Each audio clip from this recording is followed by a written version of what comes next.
নবীজি সাল্লাল্লাহু আলাইহি ওয়াসাল্লাম একদিন ইচ্ছা পোষণ করলেন যে তিনি বাইতুল্লাহর ভিতরে ঢুকবেন। নবীজি ওসমান ইবনে তালহার কাছে গিয়ে বলেন, ওসমান, আমাকে বাইতুল্লাহর চাবিটা একটু দাও, আমি একটু ভেতরে যাইতে চাই, ইবাদত করতে চাই। ওসমান ইবনে তালহা তখনও কাফের। হুদায়বিয়ার সন্ধির পরে তিনি ঈমান এনেছেন। ওসমান ইবনে তালহার হাতে চাবি। নবীজি যখন ওসমান ইবনে তালহার হাতে চাবি চেয়েছেন, ওসমান ইবনে তালহা নবীজিকে চাবি দিল না, উপরন্ত নবীজিকে তিরস্কার করলো, কটূক্তি করলো। নবীজি তার কথায় কষ্ট পেলেন। ওসমান ইবনে তালহাকে উদ্দেশ্য করে নবীজি বললেন, ওসমান, আজকে তোমার হাতে চাবি আছে, এই জন্য তুমি আমাকে চাবি দিলা না, বাইতুল্লাহে ঢুকতে দিলা না। অচিরেই এমন এক সময় আসবে যখন এই চাবি আমার হাতে থাকবে, আর ওই দিন আমি যাকে ইচ্ছা তাকে চাবি বহনের দায়িত্ব দিব। আজকে আমি তোমার কাছে চাবি চাইলাম, তুমি দিলা না। তবে ওই সময় পর্যন্ত এটা অসম্ভব মনে হচ্ছিল। ওসমান ইবনে তালহাও পরবর্তীতে বর্ণনা করেন, নবীজি যখন বলেছে চাবি আমার হাতে আসবে, আমি যাকে খুশি তাকে চাবি দিব।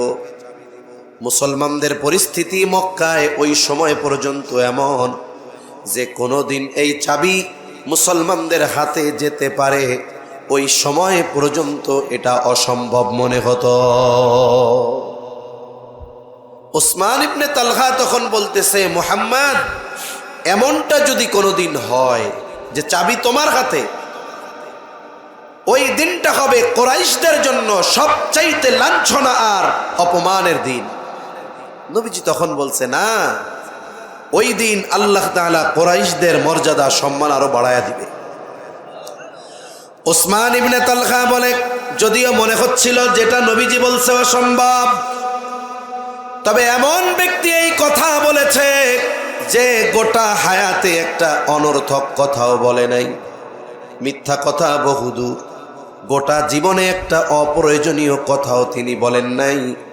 যখন তিনি বলেছেন যে চাবি একদিন আমার হাতে আসবে, যদিও ওই অবস্থায় মনে হচ্ছিল অসম্ভব, কিন্তু কথাটা বলেছে মুহাম্মাদুর রাসূলুল্লাহ সাল্লাল্লাহু আলাইহি ওয়াসাল্লাম, এই জন্য আমার মনের মধ্যে ঢুকে গেছে, হয়তো অচিরেই এই বিষয়টা বাস্তবে রূপ নিবে। চিন্তার কারণ হয়ে গেছে আমার। মক্কা বিজয় হলো, নবীজি সাল্লাল্লাহু আলাইহি ওয়াসাল্লামের হাতে চাবি। ওসমান ইবনে তালহা চাবি দিতে চায় না। আলী রাদিয়াল্লাহু তাআলা আনহু চাবি কেড়ে নিয়ে নবীজির হাতে দিলেন। নবীজি বাইতুল্লাহর দরজা খুললেন, ভেতরে 360টা মূর্তি। নবীজি নিজ হাতে মূর্তিগুলাকে ভাঙলেন। রাসূলুল্লাহ সাল্লাল্লাহু আলাইহি ওয়াসাল্লাম বাইতুল্লাহর চত্বরে বসে আছেন সাহাবায়ে কেরামকে নিয়ে। আলোচনা হচ্ছে চাবি বহনের দায়িত্ব কারে দেওয়া যায়। ওসমান ইবনে তালহা যদিও ইমানদার, কিন্তু চিন্তা করতেছেন চাবি আর আমার হাতে হয়তো আসবে না। পরামর্শ হচ্ছে কাকে দেওয়া যায়। হযরত আব্বাস রাদিয়াল্লাহু তাআলা আনহু বললেন, ইয়া রাসূলুল্লাহ, যেহেতু হাজীদের পানি পান করানোর দায়িত্ব আমাদের, বাইতুল্লাহর চাবি বহনের দায়িত্ব কুরাইশদের দিয়ে দেওয়া হোক। আব্বাস রাদিয়াল্লাহু তাআলা আনহু প্রস্তাব দিলেন, চাবি কুরাইশদের হাতে তুলে দেওয়া হোক। আল্লাহ রাব্বুল আলামিন ওই মুহূর্তে জিবরাইল আলাইহিস সালামকে দিয়ে ওহী নাজিল করলেন। সমস্যার সমাধান, সিদ্ধান্ত আল্লাহর তরফ থেকে চলে আসলো। আল্লাহ তাআলা জানায়া দিলেন, আপনি এই চাবি বহনের দায়িত্ব ওসমান ইবনে তালহার হাতেই ফিরায়া দেন। এই জায়গায় আমানতদারিতাকে, দায়িত্বকে আমানতদারিতা বলে অভিহিত করা হয়েছে। আল্লাহ তাআলা সেই কথাই বলেন, আনতু আদ্দুল আমানাতি ইলা আহলিহা, যে আপনি এই আমানত তথা এই চাবি বহনের দায়িত্ব এতকাল যার কাছে ছিল তার কাছেই ফিরায়া দেন। এক নাম্বার, সে যখন ওই আচরণ করেছে তখন সে ছিল কাফের। এখন তো সে কাফের না, সে মুমিন। আর ঈমান আনার কারণে আল্লাহ তাআলা অতীতের সব গুনাহ মাফ করে দেয়, যত ধরনের গুনাহ থাকুক না কেন। রাসূলুল্লাহ সাল্লাল্লাহু আলাইহি ওয়াসাল্লাম বলেন, ইন্নাল ইসলাম ইয়াহদিমু মা কানা ক্বাবলাহু। নবীজি বলেন, ইসলাম গ্রহণ যখন করা হয়, ইসলাম গ্রহণ করলে অতীতের সব গুনাহগুলো আল্লাহ মাফ করে দেয়, যত বড় পাপ হোক, যত বড় অন্যায় হোক। যেহেতু ওসমান ইবনে তালহা এখন ইমামদার, দ্বিতীয়ত যে নবীজিকে চাবি দিতে অস্বীকৃতি জ্ঞাপন করেছে, পুনরায় চাবি তার হাতে নিজ দায়িত্বে তুলে দেওয়া, এটা মহানুভবতার এক বড় পরিচয়। নবীজির যে হৃদয়ের উদারতা, মহানুভবতা, এটা পুনরায় আল্লাহ তাআলা মক্কাবাসীর সামনে তুলে ধরার ইচ্ছা করলেন। এজন্য আল্লাহ আদেশ করলেন, এই দায়িত্ব আবার আপনি ওসমান ইবনে তালহার হাতেই তুলে দেন। এটা হলো আয়াত নাজিল হওয়ার কারণ। তবে যেহেতু আমানত শব্দটা আল্লাহ তাআলা উল্লেখ করেছেন, মুফাসসিরিনে কেরাম বলেন, এই জায়গায় যেহেতু আমানত শব্দটা আম, এখানে আল্লাহ তাআলা আমানত দ্বারা সকল ধরনের আমানতকে উদ্দেশ্য নিয়েছেন।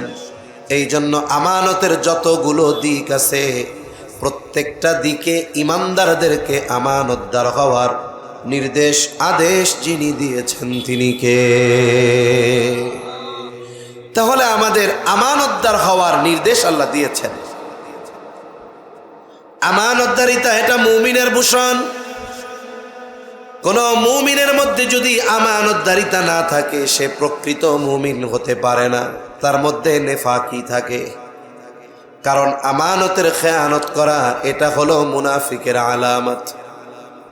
নবীজি সাল্লাল্লাহু আলাইহি ওয়াসাল্লাম মুনাফিকের আলামতগুলো জানায় দিয়েছেন। আমাদের হয়তো জানা আছে, এরপরেও আমার একটু মুযাকারা করি। কারণ মুনাফিক হলো এমন যার ব্যাপারে আল্লাহর ঘোষণা, ইন্নাল মুনাফিকিনা ফিদ দারকিল আসফালি মিনান নার। মুনাফিকের অবস্থান হবে জাহান্নামের একেবারে তলদেশে। আল্লাহর নবী বলেন, মুনাফিকের এক নম্বর আলামত ইদা হাদ্দাসা কাযাবা। মুনাফিক যখন কথা বলে মিথ্যা কথা বলে। ইদা ওয়াদা আখলাফা, ওয়াদা করলে ওয়াদা খেলাফ করে। ইদা তুমিনা খানা, আমানতের খেয়ানত করে। ওয়া ইদা তাখাসামা ফাজারা, মুনাফিকের সাথে যদি কারো ঝগড়া বিবাদ হয়, তর্ক হয়, মুনাফিক অশ্লীল মন্দ বকাঝকা করে।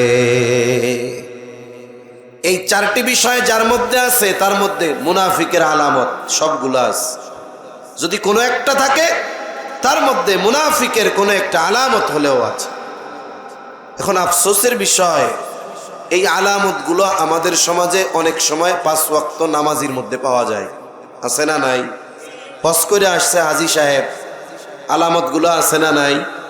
নামাজ পড়ে আল্লাহর কাছে রোনাজারি করে বাইরে হইছে, বাইরে একটু তর্ক লাগছে, টুপি খুইলা যা গালি দেয় মুখ দিয়া কওয়া যায় না। আছে না নাই বলেন?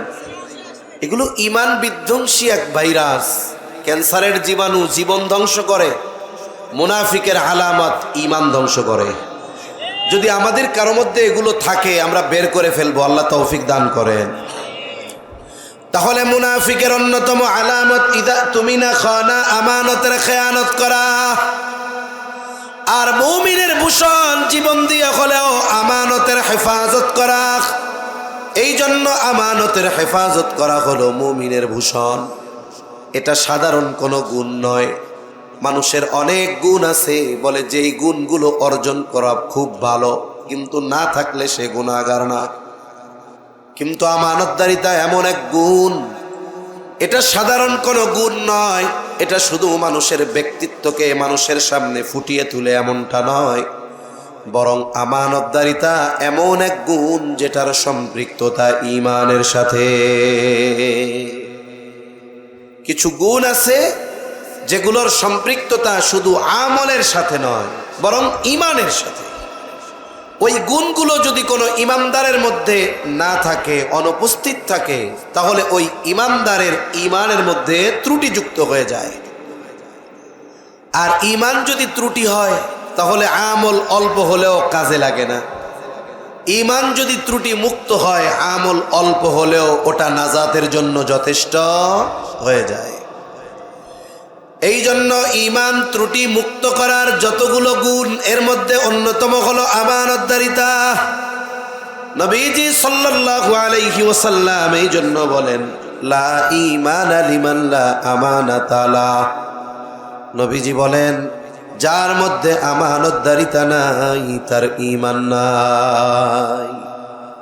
একজন মানুষ যদি খেয়ানতে অভ্যস্ত হয় আর ও যদি বলে আমার মতো ঈমানদার আর কেউ নাই, ওর কথা সত্য না মিথ্যা? তাহলে ঈমানদার হিসাবে আমাদের প্রত্যেককে আমানতদার হওয়ার দরকার আছে না নাই? ঈমানের সাথে ঈমানের এক অবিচ্ছেদ্য পার্ট হলো, অংশ হলো আমানতদারিতা। রাসূল আকরাম সাল্লাল্লাহু আলাইহি ওয়াসাল্লাম নবুয়তির বহু আগে কাফেরদের মাধ্যমে বিশেষ যেই কয়েকটি উপাধিতে ভূষিত হয়েছিলেন, এর মধ্যে অন্যতম হলো আল আমিন, বিশ্বস্ত বা আমানতদার, আস-সাদিক, সত্যবাদী। এই দুইটা গুণ নবীজিকে বিশেষভাবে কাফেররা এই দুই গুণে গুণান্বিত করেছিল। রাসূলুল্লাহ সাল্লাল্লাহু আলাইহি ওয়াসাল্লাম এই জন্য জানায় দিয়েছেন, আমানতদারিতা এটা ঈমানের সাথে সম্পৃক্ত বিষয়। যেহেতু আমাদের প্রত্যেকটি ঈমানদারকে আমানতদার হওয়া প্রয়োজন, এই জন্য আমানতের ব্যাপারে স্বচ্ছ ধারণা দরকার, স্বচ্ছ ধারণা থাকা দরকার, পরিষ্কার ধারণা থাকা দরকার। আফসোসের বিষয়, আমাদের সমাজে অনেক মানুষ আমরা আছি, 5 ওয়াক্ত নামাজ পড়ি, অনেক দিনই কাজ করি, কিন্তু আমানতদারিতার ব্যাপারে স্বচ্ছ ধারণা নাই। আমরা আমানতদারিতা কোন কোন ক্ষেত্রে অর্জন করব, আমানতদার হব, কয়েকটা বিষয় আমরা জানব। শুধু জানলে হবে না, আমরা ওই বিষয়গুলো আমাদের বাস্তব জীবনে আমলে পরিণত করব ইনশাআল্লাহ। 1 নাম্বার, সাধারণত আমানতদারিতা হয় লেনদেনের মধ্যে, আদান প্রদান লেনদেনের মধ্যে। কেউ যদি আমার আপনার কাছে কোনো সম্পদ আমানত রাখে, আল্লাহর নির্দেশ, হকদার যদি ভুলেও যায়, মরেও যায়, ভুলে গেলেও তার হক তাকে ফিরিয়ে দেওয়ার দায়িত্ব আমার। সে যদি মারাও যায়, তার ওয়ারিসের কাছে এই আমানতের বস্তু ফিরিয়ে দেওয়ার দায়িত্ব আমার। শুধু আমানতের বস্তু বা সম্পদ এমন নয়, বরং কোনো বান্দার হক যদি আমার কাছে থাকে, সেটা ঋণ সম্পৃক্ত হতে পারে, সেটা ওয়ারিস সম্পদ সম্পৃক্ত হতে পারে। অনেক সময় আছে, বাবা মারা গেছে, কোথায় কি সম্পদ আছে বোনরা জানে না, ভাই খুব ভালো মতো জানে। এই না জানাকে কাজে লাগিয়ে ভাই মোটামুটি সব গ্রাস করে নেয়, বোনদেরকে বাবার হক থেকে বঞ্চিত করে। এমন বুজুর্গ লোক সমাজে আছে না নাই? অনেক আছে। এজন্য হক যেটা বান্দার সাথে সম্পৃক্ত, সেটা আমানত হোক, জামানত হোক, ঋণ হোক, ওয়ারিসি সম্পদ হোক, এক কথায় কেউ যদি আমার কাছে কোনো প্রাপ্য থাকে, যে হকদার, সে যদি ভুলেও যায়, তার হক তার কাছে পৌঁছানোর আদেশ আমাদের দিয়েছেন কে? আরো জোরে বলেন কে? আনতু আদ্দুল আমানাতি ইলা আহলিহা, তোমরা আমানত তার হকদারের কাছে ফিরায় দাও। এই জন্য কথা লম্বা করা যাবে না। মূল কথা হলো, আমার আপনার কাছে কারো হক যদি থাকে, ওই হকদারের হক তার কাছে পৌঁছিয়ে দেওয়ার নির্দেশ আল্লাহ তাআলা দিয়েছেন। কোনো ব্যক্তি যদি আমানতের বস্তু মেরে খায়, ঋণের বস্তু মেরে খায়, ওয়ারিসি সম্পদ মেরে খায়, অথবা যে কোনো কৌশলে কারো হক মেরে খায়, বলে কিয়ামতের দিন এই হক তাকে নেকি দিয়ে অথবা গুনাহ নিয়ে আদায় করা লাগবে। এজন্য দুনিয়ার জীবনটা আমার আপনার এমন হওয়া দরকার, আমল কম হয় হোক, নফল ইবাদত কম, অসুবিধা নাই, কিন্তু এমনটা যেন কখনো না হয়, আমার মৃত্যুর পর কেউ যেন এই কথা না বলে অমুকের কাছে আমি এটা পাইতাম, দেয় নাই। তাহলে কি হবে? বলে কিয়ামতের দিন এই হক আল্লাহ তাআলা নেকি দেওয়া অথবা গুনাহ নেওয়া আদায় করাবে। এজন্য জীবনটা এমনভাবে সাজানোর চেষ্টা করি আমরা, যাতে দুনিয়া থেকে যাওয়ার সময় বিশেষ করে কোনো মানুষ যেন আমার কাছে কোনো ধরনের হক পাওনা না থাকে। রাসূলুল্লাহ সাল্লাল্লাহু আলাইহি ওয়াসাল্লাম দুনিয়া থেকে চলে যাবার কিছুদিন আগে মসজিদে নববীর মধ্যে সাহাবায়ে কেরামকে বসাইছেন। নবীজি সাল্লাল্লাহু আলাইহি ওয়াসাল্লাম তাদেরকে উদ্দেশ্য করে বলেছেন, তোমরা যদি কেউ আমার কাছে কোনো হক পাওনা থাকো চেয়ে নাও। নবীজি বলতেছেন, আমি চাই না কেউ আমার কাছে কোনো ধরনের কোনো হক পাওনা থাকবে, আর আমি এই অবস্থায় আল্লাহর সাথে মোলাকাত করব। যার আগে পিছের সব আল্লাহ মাফ করে দিয়েছেন, মাসুম, আগে পিছের সব মাফ, সেই নবী, রহমতের নবী, বান্দার হক, তার উপরে কারো হক বাকি থেকে যায় কিনা এই ব্যাপারে তিনি পর্যন্ত চিন্তিত। কিন্তু আমাদের কোনো চিন্তা নাই। আমরা চিন্তা করি অন্যেরটা ছলে বলে কলে কৌশলে কেমনে গ্রাস করে সম্পদের পরিধি আর পরিমাণ বাড়ানো যায়। সাবধান, এ কাজ আমরা করব না। কারণ কিয়ামতে বান্দার হক যারা নষ্ট করবে এরা হবে সবচাইতে নিঃস্ব, মুফলেস হবে এরা। আমলের অভাব থাকবে না, কিন্তু বান্দার হক নষ্ট করার কারণে সব আমল দিতে হবে। আর যদি আমল না থাকে, যাদের হক নষ্ট করেছে তাদের থেকে গুনাহ নিতে হবে। ওই দিন আফসোস আর পরিতাপ করে কোনো লাভ হবে না। এজন্য এক নম্বরে আমরা আমানতদারিতা অর্জন করব লেনদেনের ক্ষেত্রে ইনশাআল্লাহ। কোন আর দায়িত্ব আমানত, এই আয়াতে দায়িত্বকে আমানত বলে আল্লাহ অভিহিত করেছেন। দায়িত্ব আমানত বলে এখন তো এমন এক জামানা মানুষ দায়িত্ব নেওয়ার জন্য প্রতিযোগিতা করে, মানুষ টাকা দিয়ে দায়িত্ব নিতে যায়, বরং দায়িত্ব নেওয়ার ক্ষেত্রে যদি কেউ তার বাধা হয়ে যায় তাকে দুনিয়া থেকে বিদায় করে দেয়। আছে না নাই? চিন্তা করে, ও যদি দাঁড়ায় তাইলে তো আমি মেম্বার হইতে পারুম না, এইবার সিস্টেমে তারে শোয়া দিস, তার মানে এবার মেম্বারের দায়িত্ব পেয়ে গেল। এখন মানুষ দায়িত্ব নেওয়ার জন্য প্রতিযোগিতা করে, হত্যা করে, টাকা দিয়ে দায়িত্ব কিনে। অতীতে এমন এক জামানা গেছে জোর করেও মানুষকে দায়িত্ব দেওয়া যায় না। মানুষ দায়িত্ব নিতে চাইতো না, কারণ মনে করতো যে কোনো দায়িত্ব এটা তো আমানত, যদি আমি এই আমানত রক্ষা না করতে পারি তাইলে আমার অবস্থা কি হবে।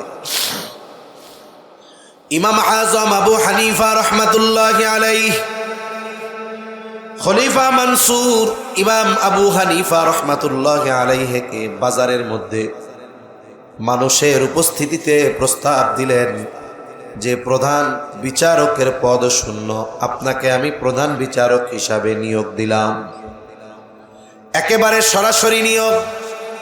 হযরত ইমাম আজম আবু হানিফা রহমাতুল্লাহি আলাইহি খলিফার এই প্রস্তাব সাথে সাথে তিনি ফিরায়া দিলেন, নিয়োগ ফিরায়া দিলেন। তিনি বললেন, না, এই দায়িত্ব গ্রহণ করা আমার দ্বারা সম্ভব নয়। প্রস্তাব দিয়েছে খলিফা, গড়ে নিয়োগ দিয়ে দিছে, আর ইমাম আজম এই প্রস্তাব ফিরায়া দিয়েছে। খলিফার ইগোতে লাগছে, আত্মমর্যাদায় লাগছে। এই দায়িত্ব পাওয়ার জন্য কতজনে মনে মনে আশা পোষণ করে, আর আমি নিজের থেকে তাকে এই দায়িত্ব দিলাম, সে ফিরায় দিল। মেজাজটা গরম হয়ে গেছে, হাতের মধ্যে চাবুক, চাবুক নিয়ে গায়ে একটা বাড়ি মেরে দিয়েছে। প্রচন্ড রাগ, রাগে ক্ষোভে বাড়ি একটা মেরে দিয়েছে গায়ে। ইমাম আজম আবু হানিফা কিছুই বলেন না। খলিফা মনসুর প্রাসাদে ফিরে গেল। খলিফা মনসুরের চাচা বলে, মনসুর, কাজটা তুমি ভালো করো নাই, তুমি ইমাম আবু হানিফার গায়ে আঘাত করেছো, ক্ষমা চাও, মাফ চাও। খলিফা মনসুর যখন আঘাত করেছে তখন তার মেজাজ গরম ছিল, এখন তো মেজাজ ঠান্ডা। কারণ মানুষ যখন রাগান্বিত থাকে, মেজাজ যখন গরম থাকে, এমন কিছু করে ফেলে, মেজাজ ঠান্ডা হয়ে গেলে ওই কথা কাজের জন্য সে লজ্জিত হয়। মেজাজ যখন গরম অনেক কিছু করে ফেলে। মেজাজ যখন গরম থাকে তরকারিতে নুন হয় নাই, এইটাকে কেন্দ্র করে বউয়ের 14 গোষ্ঠী ধরে তালাক দিয়ে দেয়। আছে না নাই? আছে অনেক। তুচ্ছ কারণে বড় ধরনের অপরাধ ঘটায় ফেলে। একটু কথা কাটাকাটি হইছে, ইগোতে লাগছে, মেজাজ গরম, এমন মার দিছে, মইরাই গেছে। খলিফা মনসুর যখন চাবুক দিয়ে আঘাত করেছে তখন তো মেজাজ গরম, এখন তো মেজাজ ঠান্ডা।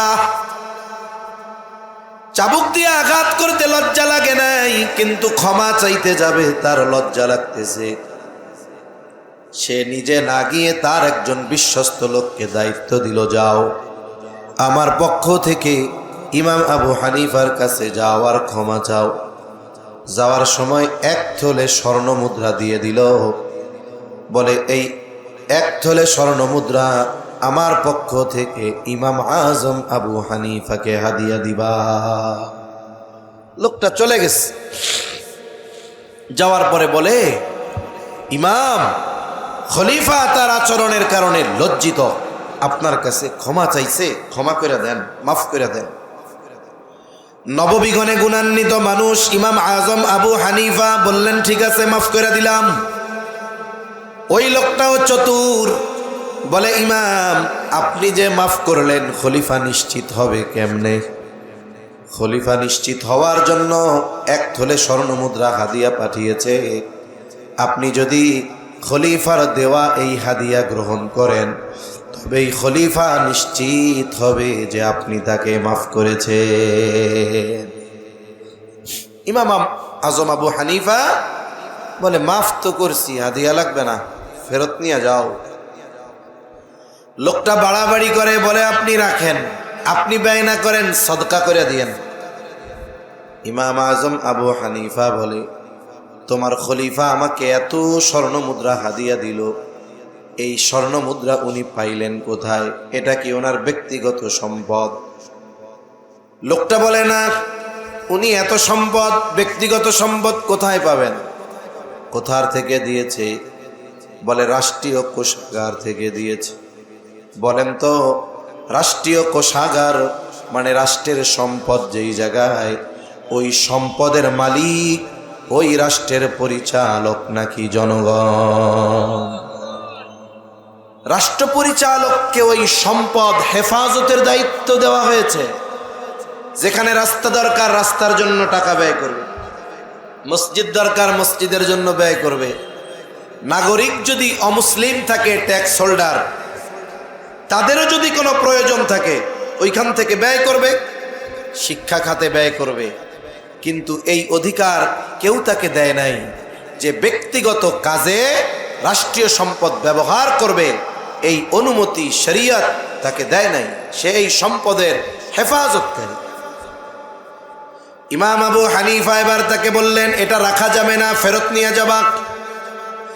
আর খলিফাকে বলবা, খলিফাতুল মুসলিমিন, এই যে সম্পদ, এটা রক্ষণাবেক্ষণের জিম্মাদারি আপনাকে দেওয়া হয়েছে, এবং এই দায়িত্ব পালনার্থে আপনাকে প্রতি মাসে কিছু সম্মানী ভাতা দেওয়া হয়। বলে, এই ভাতার বাইরে রাষ্ট্রীয় সম্পদ থেকে 1টি টাকাও নিজের কাজে ব্যবহার করার সুযোগ নাই। এই দায়িত্ব তার কাছে আমানত, এই সম্পদ তার কাছে আমানত। মন চাইলেই এটা যেখানে খুশি ব্যয় করা যাবে না। লোকটা ইমাম আবু হানিফার কাছ থেকে চলে গেছে। খলিফার কাছে গিয়ে কথাগুলাকে মিথ্যার প্রলেপ দিয়ে আরো সাজায়া বলছে, খলিফা, ইমাম আবু হানিফার স্পর্ধা কত বড়, আপনার দেওয়া হাদিয়া তো নেয় নাই, সাথে সাথে উল্টা আপনারে খেয়ানতকারী বলছে। খলিফা আরো রাগান্বিত হয়ে গেলেন। এইবার আদেশ দিলেন, বাহিনীরে যাও, ওকে আটক করো, জেলখানার মধ্যে ভরে ফেলো।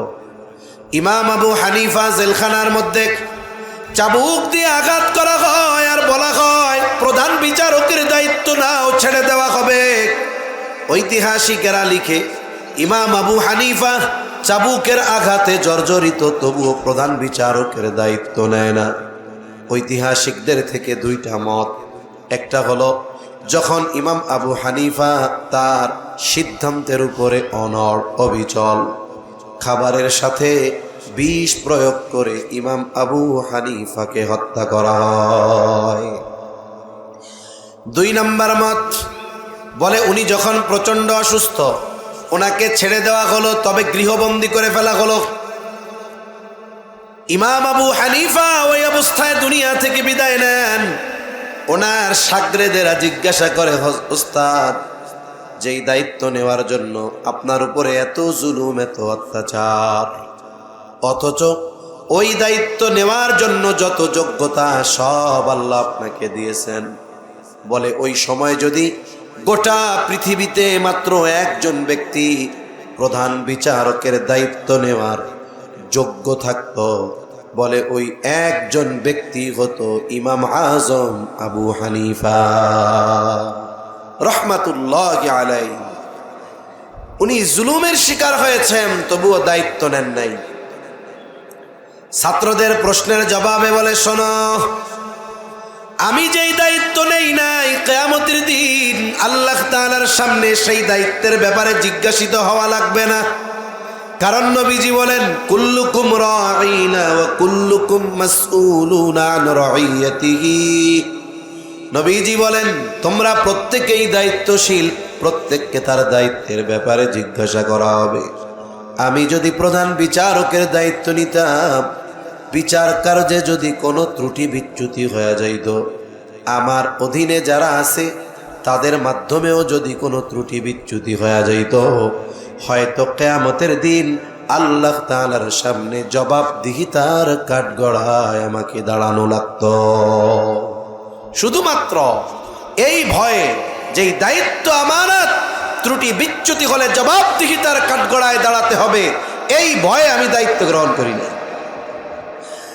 আবু দাউদের এক বর্ণনার মধ্যে আসছে, নবীজি সাল্লাল্লাহু আলাইহি ওয়াসাল্লাম বলেন, তোমাদের কাউকে যখন কোনো রাষ্ট্রীয় দায়িত্ব দেওয়া হয়, কেউ যদি ওই দায়িত্বের সুচ পরিমাণ খেয়ানত করে, সুচ পরিমাণ, সুচ আপনারা চিনেন, সুচ কি কয় আপনাদের এলাকায়? সুচ কয় লাখ টাকা দাম? 1 টাকায় একটা সুচ পাওয়া যায়। নবীজি বলেন, কেউ যদি রাষ্ট্রীয় দায়িত্ব পাবার পর ওই সুচ পরিমাণ খেয়ানত করে, সুচ পরিমাণ, নবীজি বলেন কিয়ামতের দিন ওই লোকটা খেয়ানতের বোঝা নিয়ে আল্লাহর সামনে হাজির হবে। তাহলে যেই মানুষগুলো লাখ কোটি টাকা পাচার করে, লক্ষ কোটি টাকা পাচার করে, বিলিয়ন বিলিয়ন ডলার পাচার করে, সে দায়িত্ব পেয়ে এদের অবস্থা কি হবে চিন্তা করা যায়? সুচ পরিমাণ খেয়ানত হলে খেয়ানতের বোঝা পাহাড় নিয়ে আল্লাহর সামনে দাঁড়াতে হবে। আর যারা crore crore dollar, billion million million million dollar পাচার করছে, তাদের অবস্থা কি হবে? এজন্য দায়িত্ব আমানত। দায়িত্ব কি জোরে বলেন? মুহাদ্দিসিনে কেরাম বলেন, শুধুমাত্র যে রাষ্ট্রীয় দায়িত্ব আমানত তা নয়, বরং এই দুনিয়াতে যে যেই দায়িত্ব পেয়েছে, হোক সরকারি, বেসরকারি, পারিবারিক, সামাজিক, সাংগঠনিক, যে কোনো দায়িত্ব আমানত, যদি সে এই দায়িত্ব পালনে খেয়ানতকারী হয়, এই কারণে তার জবাবদিহিতার কাঠগড়ায় দাঁড়ানো লাগবে। এজন্য আমাদের প্রত্যেকের উপরেই কোনো না কোনো বিষয়ের দায়িত্ব আছে, ঠিক না? আমরা প্রত্যেকেই আমাদের দায়িত্বের ক্ষেত্রে আমানতদার হব, কোন ইনশাআল্লাহ। আল্লাহ তৌফিক দান করেন। তাহলে 1 নাম্বার, আমরা লেনদেনের ক্ষেত্রে আমানতদার হব। 2 নাম্বার, দায়িত্বের ক্ষেত্রে আমানতদার হব। 3 নাম্বার, বলে কথাও কিন্তু আমানত হয়। নবীজি সাল্লাল্লাহু আলাইহি ওয়াসাল্লাম বলেন, ইযা হাদ্দাসার রাজুলু সুম্মা ইলতাফাতা ফাহিয়া আমানাতুন। নবীজি বলেন, যখন কোনো ব্যক্তি কথা বলে আর এদিকে সেদিকে তাকায়, ফাহিয়া আমানাতুন, এদিক সেদিক তাকায় সে যে কথা বলে, যার কাছে বলে এই কথাগুলো তার কাছে আমানত হয়ে যায়। সাধারণত মানুষ কথা বলার সময় ডানে বামে সামনে পেছনে তাকায় কেন? সে চায় না তার এই কথাগুলো সে যাকে বলতেছে সে ছাড়া অন্য কেউ যেন না শুনতে পারে। উপরন্তু অতি সতর্কতার কারণে সে যাবার সময় আবার কি বলে যে, হুজুর, ভাই, চাচা কথাটা শুধু আপনার কাছে বললাম, আপনি আর কারো কাছে বললেন না, এরকম বলে কি বলে না? যদি কথাটা এমন গোপন কথা হয় যেটা গোপন করলে রাষ্ট্রের ক্ষতি হবে, ইসলামের ক্ষতি হবে, মানুষের জানমালের ক্ষতি হবে, এই ধরনের কথা তো গোপন করার দরকার নাই, এটা আরো ফ্লাশ করে দিতে হবে, ঠিক কিনা বলেন?